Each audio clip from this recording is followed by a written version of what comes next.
violence and other kind of violence. Get away! I could be at work, at school, in my car, I can still get shot by the police, but I can get shot anywhere. So it is what it is.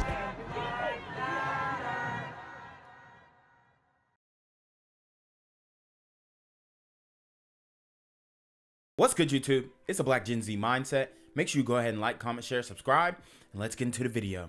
A 73-year-old man died a day after police say a group of kids beat him with a traffic cone. The group even recorded it with their cell phones. A surveillance camera captured the assault in North Philadelphia, giving police some clear images of their faces. Wow.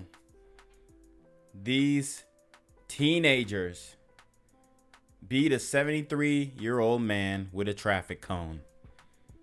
This is ridiculous. It's ridiculous, man.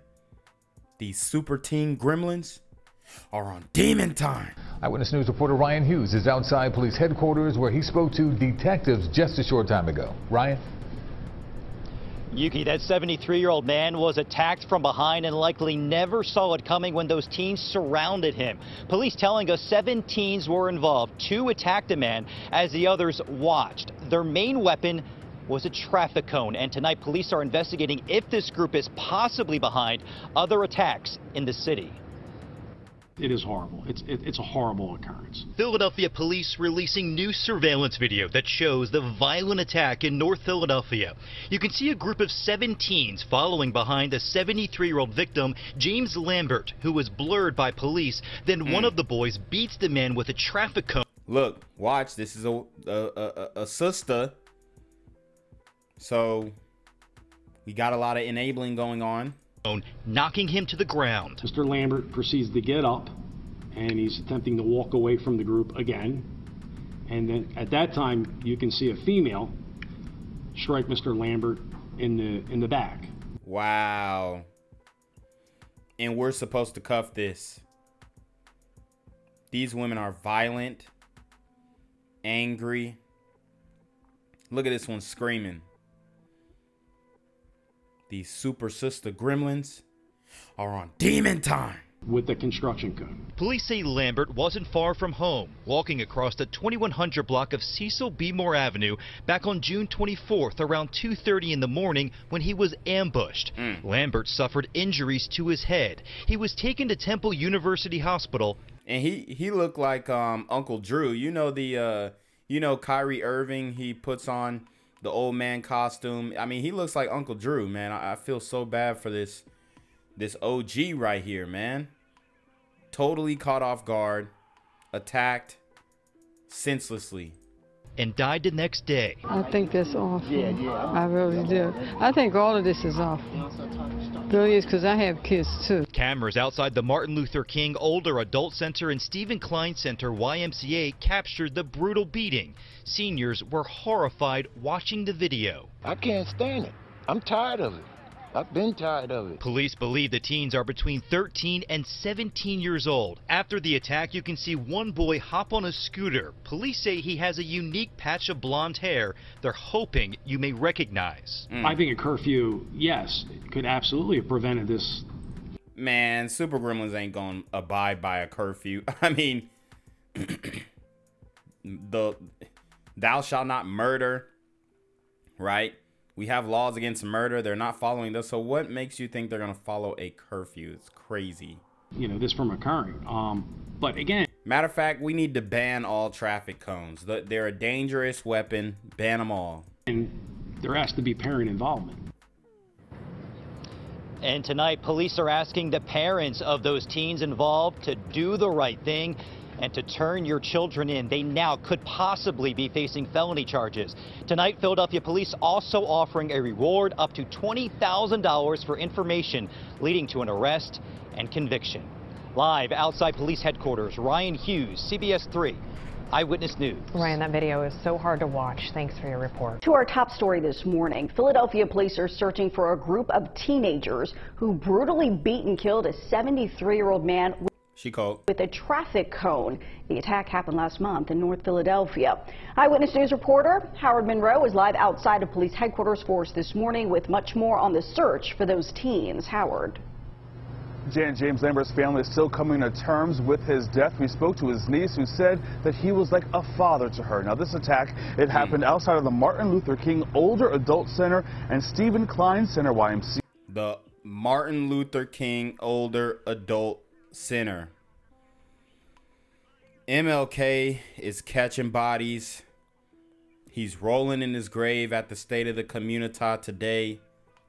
It is absolutely ridiculous. On Cecil B. Moore Avenue in North Philly. Security video captured the final moments of Lambert's life. The 73-year-old is surrounded by several teenagers who attacked him from behind with a traffic cone. It happened on June 24th. He died the next day. Police believe the teens are between 13 and 17 years old. Lambert's niece, Tania Stevens, says she couldn't watch the whole video. She says what surprised her the most was how callous it was. Those cones are heavy.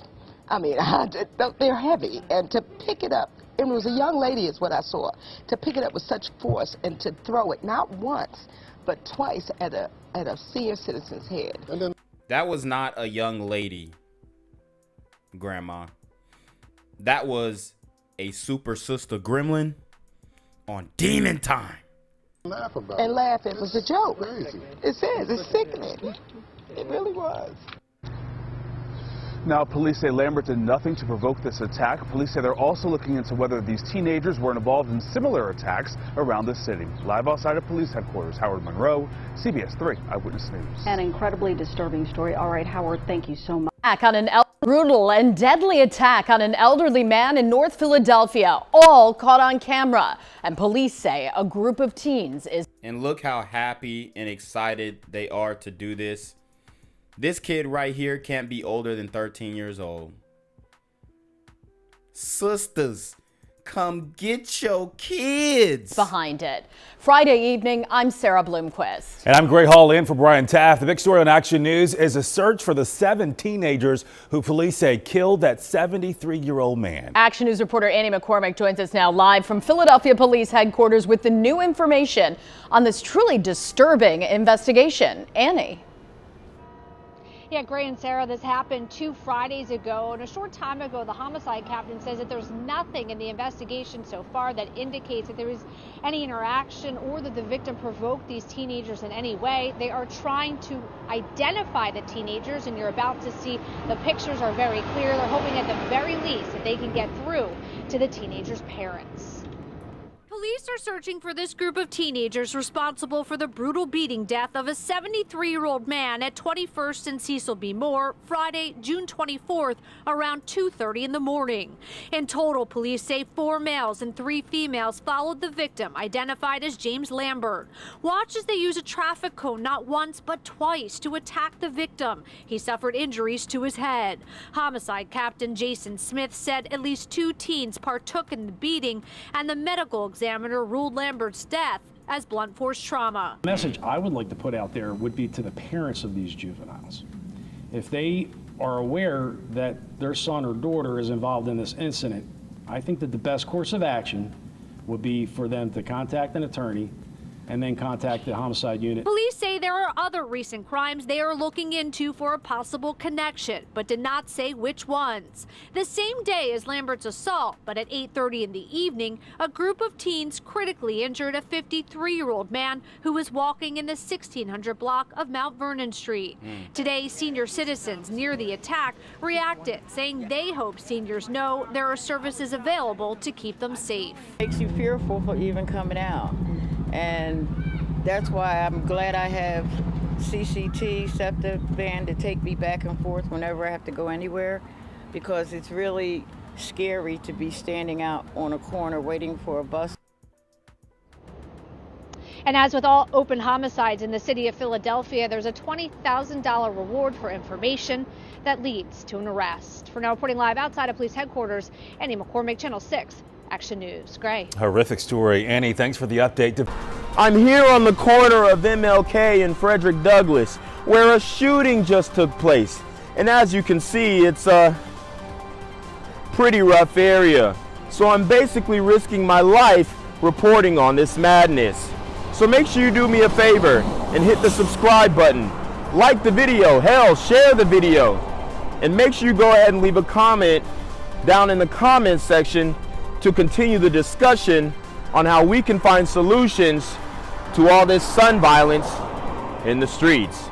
I'm Jenquavius Jackson, here live, reporting from Atlanta, Georgia, BGZM News 17. The sister of a Philadelphia homicide victim is pleading for answers. Her demand in finding those responsible for the tragic, vicious killing of her brother. Good evening, I'm Joe Holden. It is an attack that has left many stunned. Police continue their search for a group of teenagers accused of beating a 73-year-old man to death. Surveillance cameras recorded the June 24th attack on James Lambert along Cecil B. Moore Avenue in North Philadelphia. Eyewitness News reporter Brendan Goldner spoke to Lambert's sister. She is begging for help in finding those teens. Elsie Stevens hopes by seeing her tears, it will convince the 7 teenagers accused of beating and killing her brother to come forward to police. I just don't understand how somebody... Man, real tears, real emotion, real trauma. These super gremlins have been traumatizing the community for far too long. And it's about damn time we do something about it. Now, I know that you sisters have your loyalty with the Democratic Party, but they are responsible for the uptick in crime. They're solely responsible. Can't think of anybody else to blame. So by you guys continuing to vote for them makes you complicit, unfortunately. But we all know who she voted for. Okay? And it's sad that we have to see this continue and nobody really learns their lesson or understand what they can do to stop these things when the answer is pretty much right in front of you. It's been in front of you the whole time. Could take advantage of him like that. Elsie Stevens says it's too tough to be stoic as she tries to remember the happier times with her 73-year-old brother, James Lambert. He would always bring me butter and cheese because in our family, we always made macaroni and cheese. You know, I'm gonna miss my brother. And that's horrible, man. Macaroni and cheese is my favorite dish, too. Even though they were siblings, Elsie raised James like a son. After their mother died when she was a teenager, she would go to school, work, and take care of James and their 10 other siblings. As he grew older, he always made an impression with his sharp sense of style. He was an inspiration to the children because they loved the way he come in. And he looked so nice. And he was nice to people. So when she watches surveillance videos showing teenagers chasing and beating her brother to death, she's left stunned and heartbroken. Turn yourself in. How can you let us suffer like this? The reason they can continue to allow you guys to suffer like this is because, for one, we need these sisters to come get your kids. Okay?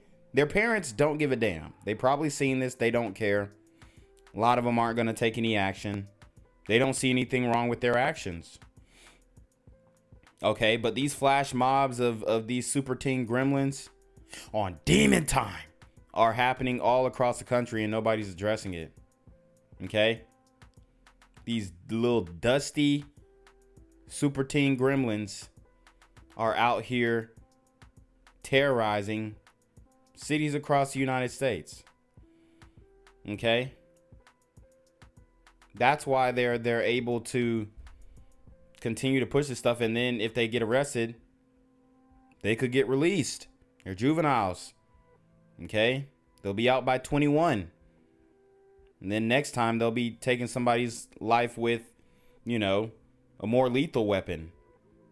Right? Nobody would have ever thought that a traffic cone would have took somebody out. But here you have it. Okay? This is 1,000 ways to die in the community.